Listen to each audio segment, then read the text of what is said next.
Yo, what's going on, guys? TymeStopper here, coming back at you with another Raid Shadow Legends video. Guys, in this video, we're going to talk a little bit about the fusion that just came out today. Ruel the Huntsman, Dark Elf, super cool looking dude. He is going to be the latest in a lineup of fusion champions that we've got coming at us. Now, this one is going to be a little bit easier than the Brogni fusion, of course, because this is just a fragment fusion. But, of course, we don't want to miss out on anything for this fusion. So I've actually created a calendar for you guys to be able to use, to be able to track that. We're going to go over his kit today and everything. So let's jump into the video.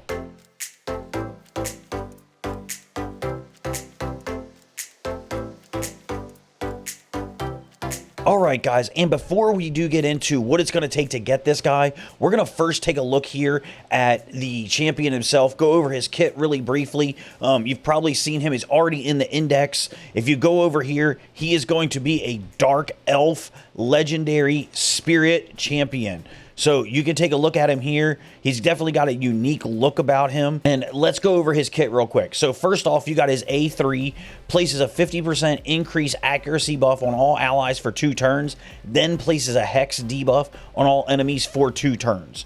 Also places a perfect veil buff on this champion for 2 turns and fills this champion's turn meter by 50%. All of that books to a 4-turn cooldown. Now, on his A2, we've got attacks all enemies, places an extra hit on enemies under the Hex debuff, will ignore 25% of each target's defense if there are 4 or more enemies under Hex debuffs. Again, on a 4-turn cooldown, books to 3. And then, of course, you do have his A1, attacks 1 enemies, has a 50% chance of placing a 60% decreased defense debuff for 2 turns, transfers a random buff from this champion to the target if the target is under that Hex debuff. And then he does have a passive here, decreases the speed of all enemies under Hex debuffs by 5%, and decreases the resistance of those enemies by 10%. Also increases the damage enemies under Hex debuffs receive by 10% and decreases the value of these heals by 30%. These effects do not stack if there are multiple rules on the same team. And then, of course, he does have an aura of increased crit rate in all battles by 20%. So as you can take a look here at his stats, pretty solid attack, pretty squishy champion if you take a look at his base HP and his base defense. Speed is okay. Overall, this champion is going to be an okay champion, but as always, you never really want to miss out on any fusion champion. But, you know, I know that after the Brogni fusion, after some CVC, some people's resources might be stretched a little bit thin, and being that you could always pull this guy later from a shard, maybe if you need to, maybe this is a champion you skip. Mostly, you're going to need someone to be able to place that Hex debuff in order to be able to take advantage of him. So unless you have Thea the Tomb Angel at this point already, it's going to be certainly a little bit difficult to be able to take full advantage of this champion. So it may be a champion that's worth skipping if you've already been tapped on your resources, of course. Now, when we go in and take a look at the tracker itself, we're going to go ahead and take a look. This is what we've got here. Of course, all of this is available in-game. If you go over to the news tab, you'll be able to see a breakout over here of all of the fragment events, what day they are, when they are, and everything like that. But to make things a little bit easier on you guys, I've gone ahead and made a tracker that you guys can use. I'll link to it in the video description down below. But you can see the dates of the events, when they're running from, when they're running to, how many fragments are available. And then as we find out how many points it's going to take to get those fragments, this will be updated on an ongoing basis. So right now, we know that for Dungeon Divers to get the 5 fragments, you do need 2,000 points. And on the Dragon Tournament, to get 5 fragments, you will need 1,800 points. But as I said, I'll go ahead and update this as we go along. But you can take a look at it and kind of see what's going on all at the same time. The dates are color-coded up here as to what dates the potion keeps are open, in case you guys want to be farming potions or anything like that. But just an awesome resource here for you guys to be able to use to kind of take a look at where things are, where they're going to stack out, which days you kind of want to work on multiple things at the same time.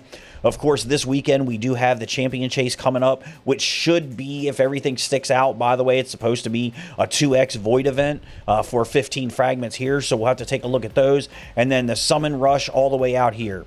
Now, with this tournament here, or sorry, with this event here, you can get a total of 120 fragments without winning any events. Of course, if you win any of the events, place first or second for any of the tournaments, you do get an additional 5 fragments, so you can get a total of 160 fragments for this guy. So you can also pick and choose. Maybe there's something that you want to skip or you don't want to go super hard on.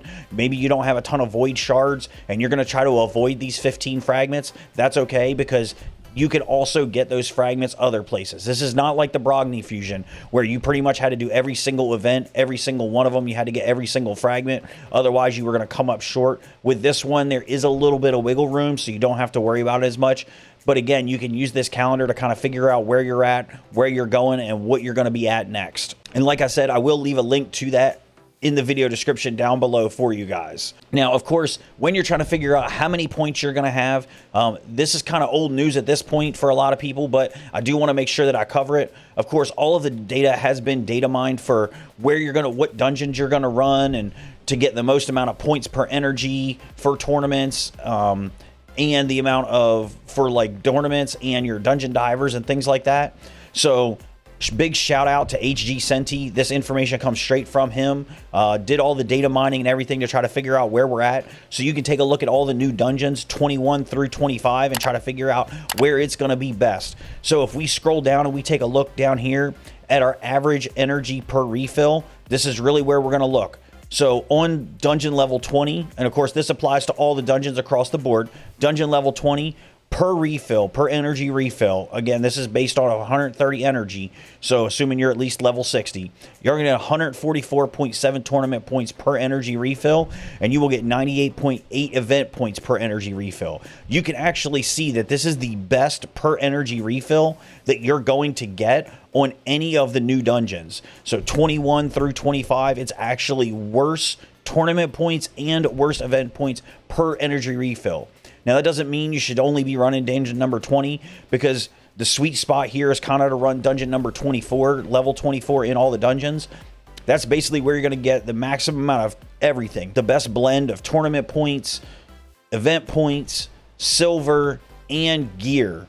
But I'll go ahead and link a copy of this in the video description down below as well if you guys want to take a look at this. Again, I know this is kind of old news right now, but again, we are going into a fragment summon, so I did want to make sure that I did cover this information with you guys, and you can kind of see the numbers there for themselves. This is all information that has been data mined, so it's not like they only did 100 runs or 200 runs to try to figure out how much it's going to be. This is the actual information being pulled from the game files, so we know exactly where we're at on each one of these. Now, of course, if you do have any questions about any of the stuff that I did cover today or want to talk about it all, I do stream over on Twitch every Monday, Wednesday, Friday, starting about 9 a.m. Eastern time. So you can certainly come hang out. I'll leave a link to my Twitch channel in the video description down below. But that's going to about do it for today. Again, thank you guys so much for watching. And as always, until next time, be good.